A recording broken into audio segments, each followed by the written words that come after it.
has made a ban, and I've had people who came back from Rwanda and said that they, Abidjan is very clean, I've heard. yeah, yeah, Very clean city.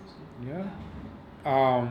And I've had people who said that their bags were searched to see if there's any plastic in there. Oh, wow. Like they are serious about it. Like if you're coming in bringing plastics, nope, get rid of that, get rid of that, can't bring it in. Wow.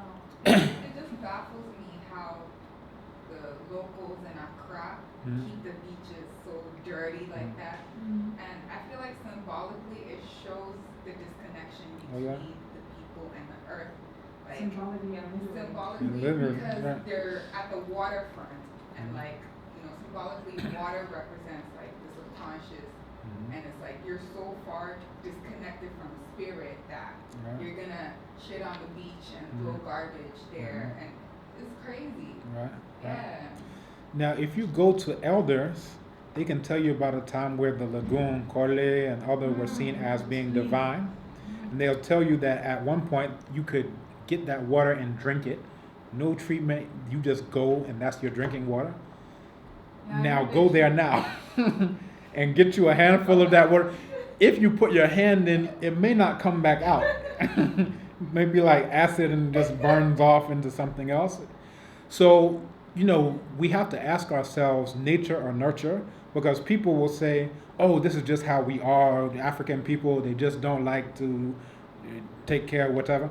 So you're saying for over 4 million years, pristine condition, pristine condition, pristine condition. Within 50 years, garbage, rubbish, trash, I think it's whatever. even shorter than that, by the way. Because people Even told me shorter. in the 80s, somebody, a young man he was like in his 30s, Mhm. and he told me that they used to go around with water, Right, and it was not sachets, right. but it was just a bowl, and Bowl of then water. and then you would just share Yeah. the cup. Right. And that was not that was in the 80s. So I Yeah. was like, wow, I Right. tried to picture that. Because it's very hard to picture that now. Yes. You understand? Yes. And that's a very good point that you bring up. So, all of this is just to say, when we saw Korle as being a divinity, as being sacred, that's when we take care of Korle as a sacred divinity. But as soon as the Eurasians came and said that's not divine, that's not sacred. Remember, religion is the deification of one's culture, either your own or someone else's. That's Dr. Yosef Ben Yakinen's quote. So when they tell you that, oh, your own culture, your own divinity is not divine, just do whatever to it. Now, the consequence of that is your environment being destroyed. So their environment is okay. You go to Switzerland, it's pretty clean. You go to these other places, pretty clean. But they've taught you that your own things that you are doing to keep them clean are savage, pagan, heathen, so forth and so on. Now we see the effects of it. So it comes back down to, all right, we have to weigh before and after. And in Holland they're banning plastic right now as well. Right. So you have to pay for it. If you buy something and you want a plastic bag for it, you have Mhm. to pay for Oh, it. yeah. Right. Yeah. Right, Yeah. right, right. Yep. And they don't even have that kind of garbage problem there. So, Mhm. anyway. Right. So again, and it also goes to what we're talking about, religion as a deification of one's culture, or spirituality, we could say, is that if you see that you yourself are divine, then you'll see that the things in your environment are also divine. You understand? So you'll treat them as divine. So your respect for yourself is also on the microcosm scale of myself as this, but then also myself as my environment. And we talked about, so if you say that your culture is sacred, then your environment is what you say is sacred. So we give the example of like Islam, because it was being formulated in a very desert type of place, then they do things in accordance with a desert type of culture, right? So you make your ablutions, you just do a little here, a little here, a little on the feet, whatever you do, and that's all you do. Now, how much sense would that make if you have the Pra River, and then the Densu River, and this river, that river, that river? That basically what they've done is they said the sacred process is emulating people who are in the desert. Even if you're not in the desert, you have to pretend like you are a desert dweller. So they've basically taken a desert type of culture and elevated it to the status of something divine and sacred, right? Now, in our African context, we say, here is this river. this thing that's in our environment is divine and sacred. So therefore, we'll do libations, we'll do sacrifices, we'll do whatever is necessary in order to keep this connection there. So basically, what you have is these Eurasian religions coming and telling you that you yourself, you're not sacred. Your environment also is not sacred.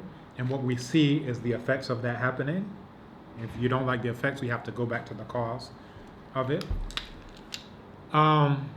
And it also is tied to really be part of that religion. Now you have to speak Arabic because your language isn't sacred either.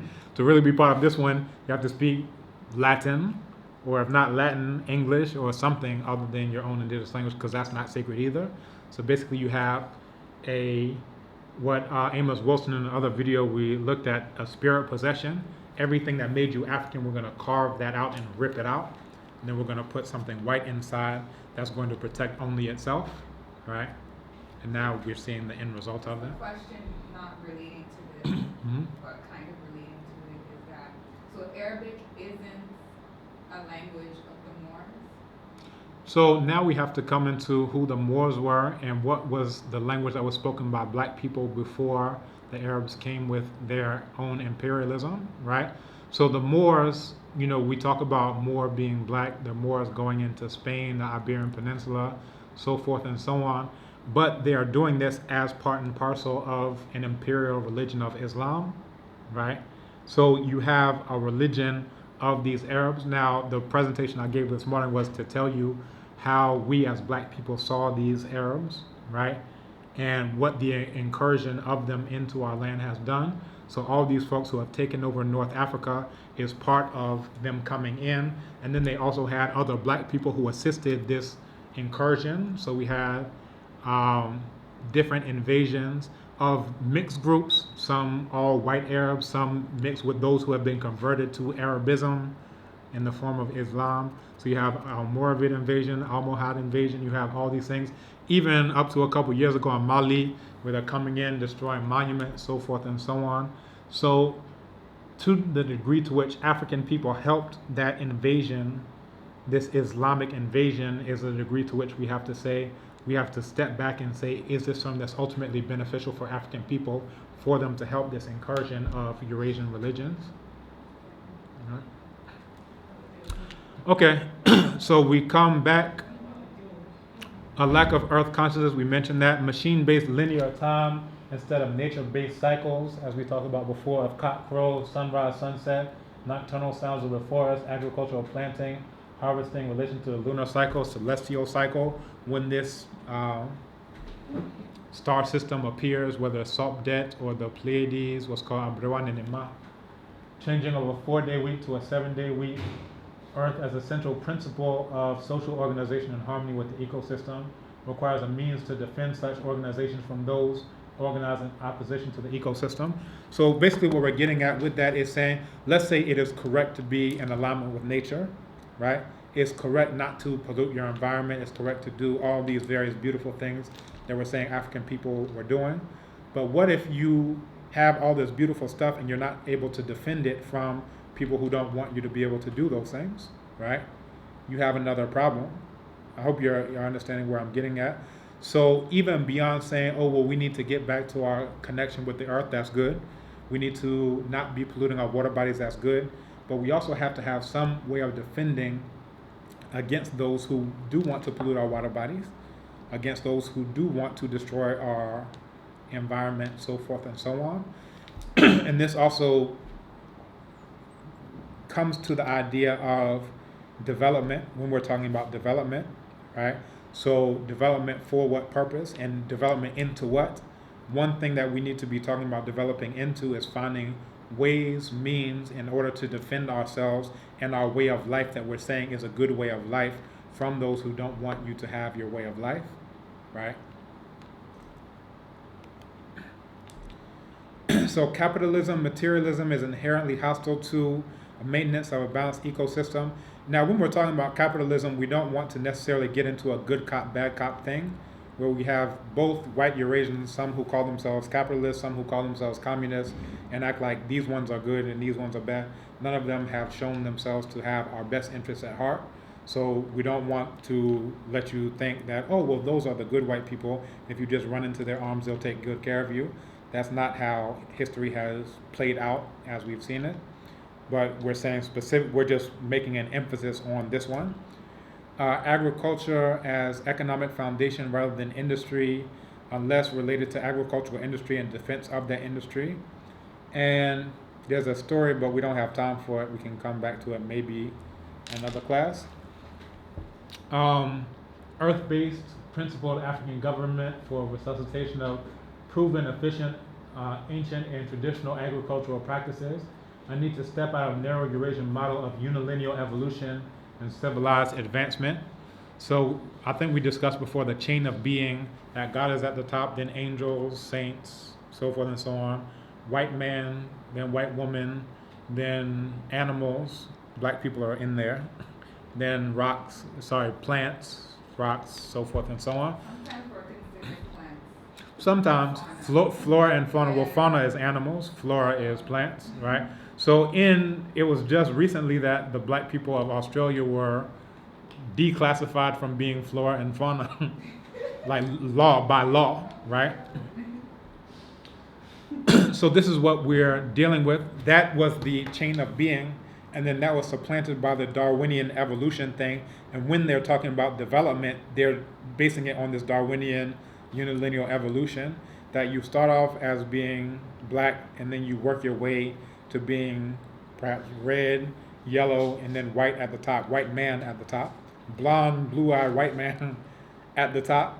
And when we're saying, oh, we need to develop, oftentimes what we're saying is this model that you've set up, that's legitimate, right? We need to stop. When we wear these clothes, we're saying what you're doing, what you said, that's legitimate. When we speak the Eurasian languages that we speak, what we're saying is, yes, we need to go away from being black and then move towards this. But what we fail to recognize is that the world is upside down. So you're swimming actually to the bottom of the water, right? And you're going in the wrong direction, and you're thinking that when you get to where you're going, you'll be able to take in a deep breath of air. But when everything is upside down, imagine that you've fallen into the water, right? And it's dark and you don't know which way is up and down, right? You're in the ocean, you're in the water, and you don't know which way is up and down. That's a problem. Because which way do you swim, right? You think, all right, with all my might, I'm going to swim, but you don't know which direction you're in. So you're trying to develop, but you're developing in the wrong direction. So now you're out of energy, and you realize that you're 30, 40 feet deep in the ocean. No more breath for you. So this is what we have to realize, that this chain of being is perhaps telling us to go in a direction that's not a direction that's beneficial for us. But we have to interrogate all of these things. So we continue that agriculture is seen as a foundation, economic foundation, rather than industry, unless related to agricultural industry, so forth and so on. Clean water, sufficient food production and storage, electricity, priority, above all, defense against Eurasian imperialism and opportunistically discardable tools of the same racism. So what we find is that Eurasians are willing to use various things at different times. So sometimes they'll use Christianity, sometimes they'll use Islam, sometimes they'll use capitalism, sometimes they'll use socialism, sometimes they'll use communism, sometimes they'll use feminism, sometimes they'll use integrationism, industrialization, so forth and so on. And basically, they're willing to use whatever tool is necessary for their self-preservation. And what we end up doing is something like, let's picture you're on one side of the table, I'm on the other side of the table, and here are all these torture devices, right? Now, here, It's really a very gloomy picture. it's a very gloomy picture, right?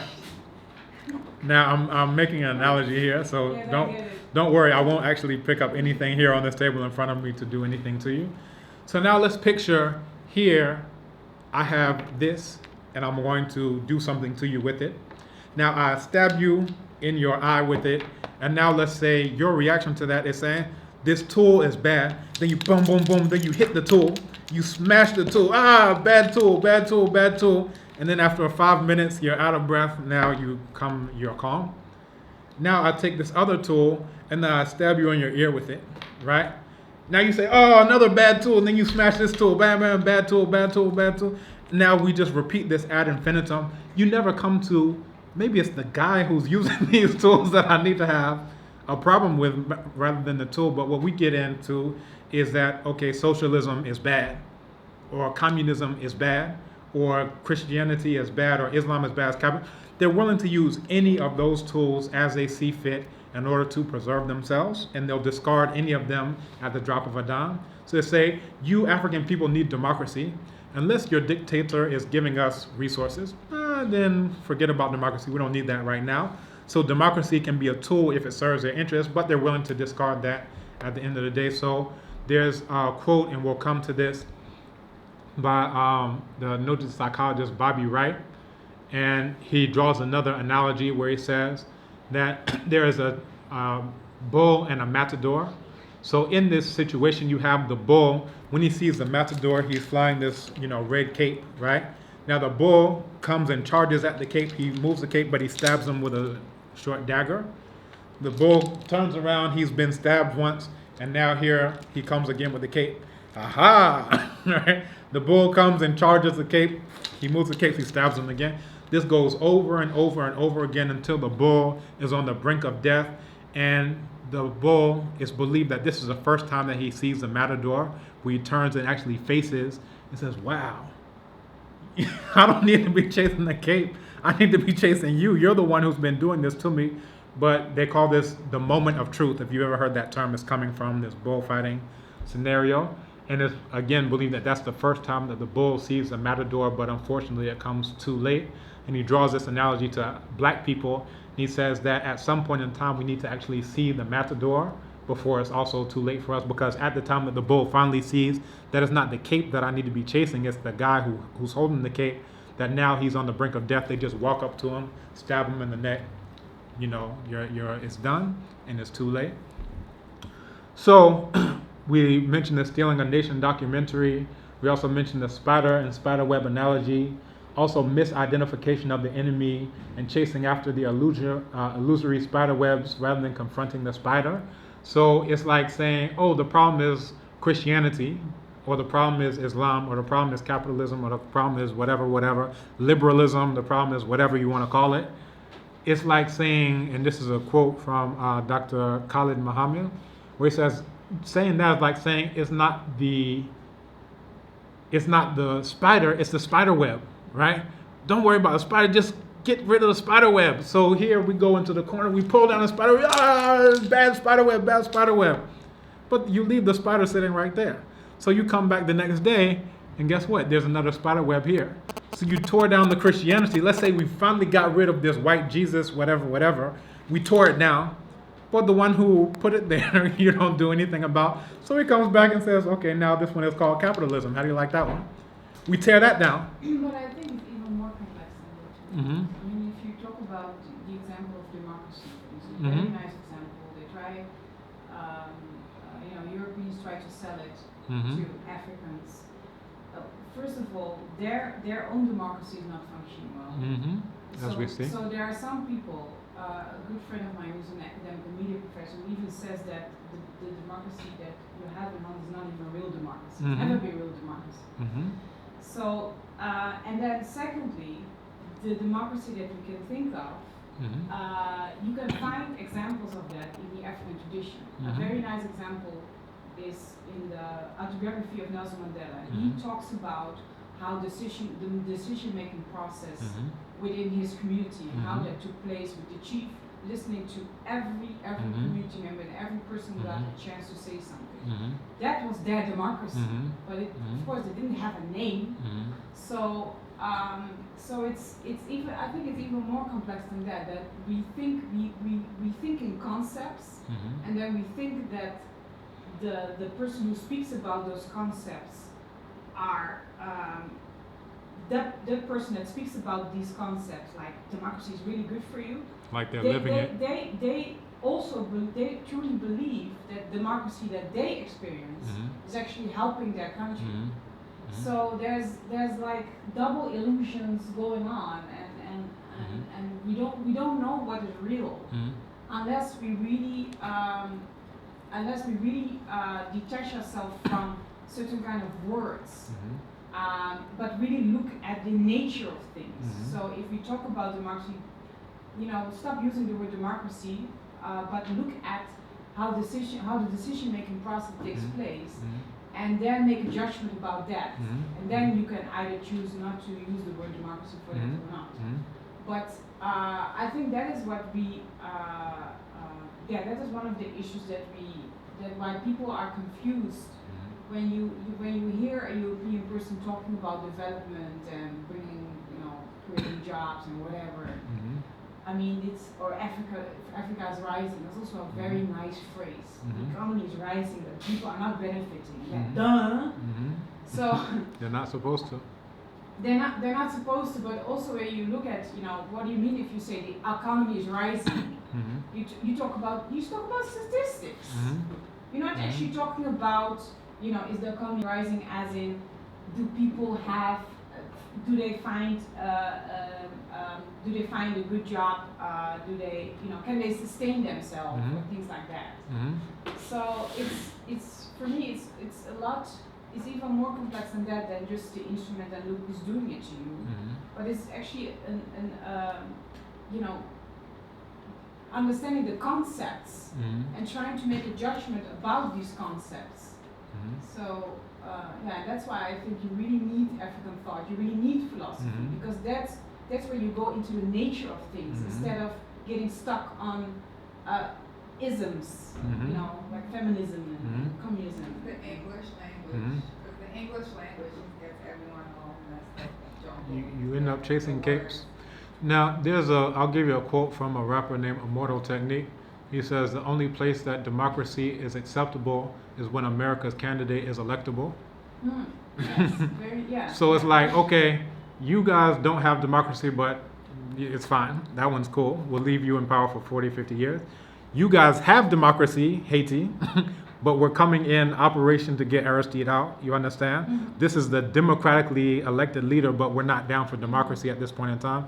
So again, it's using this at this time, but now we don't need that, because the core thing of all of this is self-preservation. So if democracy helps for self-preservation, cool, we'll use that. If capitalism helps, cool. Now, there's a book called Mbongi, a Eureka to the African Political Crisis, that is by Foucault. You should put it in your notes because it's a very important book. You call it? Mbongi.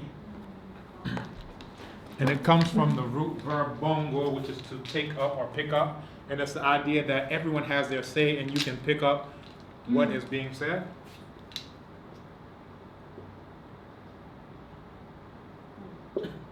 And it gives a non-hierarchical model, a concentric circle type of model of representation, right?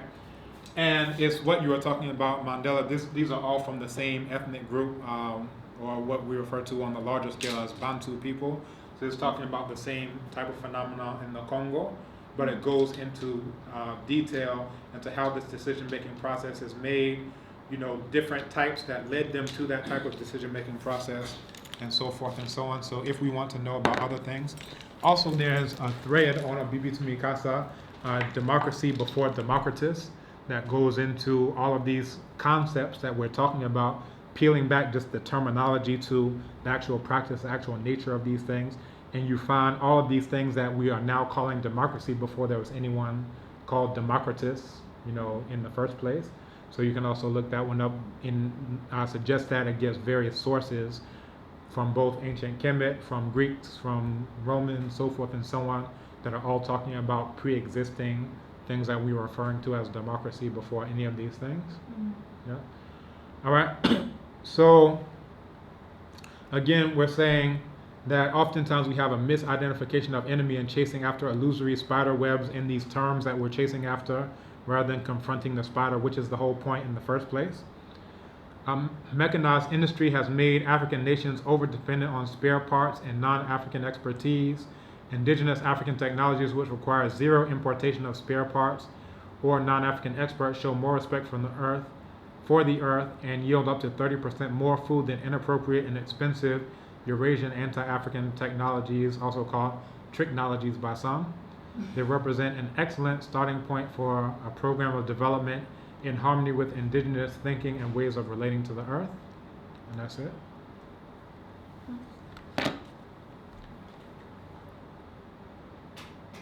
Oh.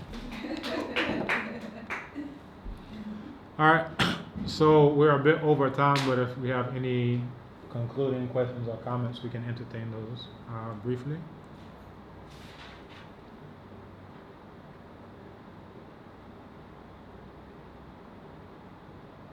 On the earth, on connections to the earth. Does anyone here farm or garden or do anything like that? I do know a lot of people do it, and also young people want to do it, or getting started. That's good. That's Yeah. very good. It's very good just in terms of, how would I even put it? Just in terms of disposition. So you'll find that, you may be all stressed and hectic and laptops and emails and boom, boom, boom. But as soon as you touch the soil, it does something. Yeah, it's a healing. It has, it's a exactly. healing element. Exactly. Yeah. And even soil was used for healing. So you have people who would eat clay for different things. It has adsorbent properties. I think we mentioned this before.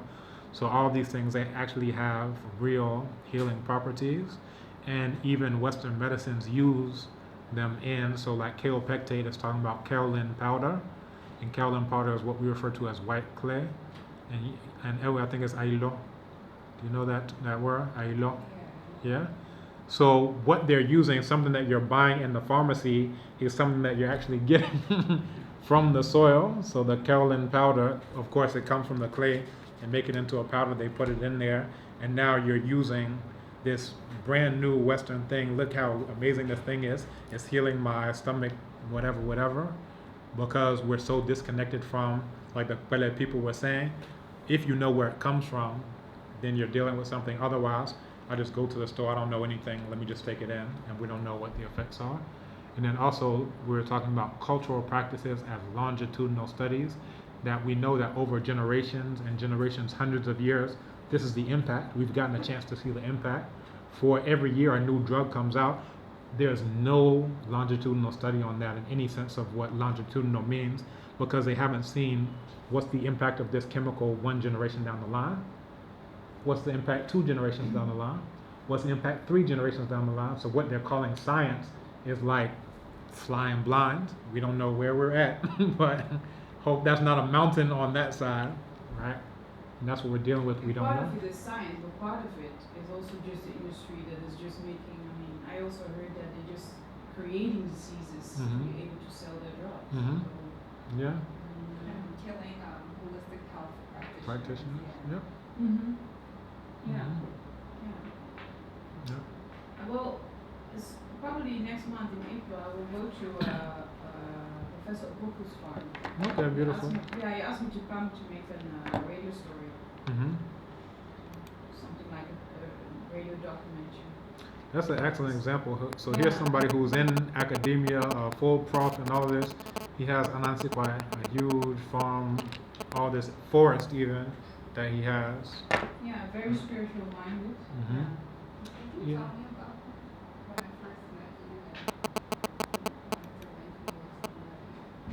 and Oh no, that's somebody else who has grown a forest. That's also a very beautiful project. Both of them would be great to meet. That's Wellington, and he's also growing. He's the one who's growing all those herbals. Yeah, also a big forest. Yeah, I went there once with him, and I just spread over, lying down like, I don't want to go anymore. I want to stay here. So he's also going to do something like ecotourism and a whole bunch of things, but also let the community there work. And he asked me to come up with a community concept, a radio community concept, to get the community also involved in it and to get the community informed. But but both of them would be interesting. Yeah. There's also an organization called CCOD, and they actually invited me to a program today, which of course I couldn't go to because I had the talk in here. But it's Center for Indigenous Knowledge for Organizational Development, and they have their center at Madina, and they also have a project in Brahahafo region and in the northern region. And all the things that we're talking about in terms of earth and land and these things, that's what they're dealing with, is what's our indigenous knowledge on all these various things. So, part of it is taking it beyond just the thought to what's the actual practice of it. So we know a lot about how we say, what are our proverbs about it, but now what's the actual living? Exactly. CICOD, you said CICOD. CICOD, Oh, CICOD. CIKOD, Center for Indigenous Knowledge and Organizational Development. And I can also give you the number of the the director of that. Sorry, once again, Center for Indigenous Knowledge and Organizational Development, CIKOD. that's definitely a And then also look up that's here in Ghana. Also look up the Songhai Project, and that's in Benin. And they have multiple sites where they're using indigenous knowledge, sustainable knowledge, where they have a zero waste policy. So what is waste for one side is input for another side. So let's say you have livestock. So after the livestock defecates, now that becomes the input for your farm.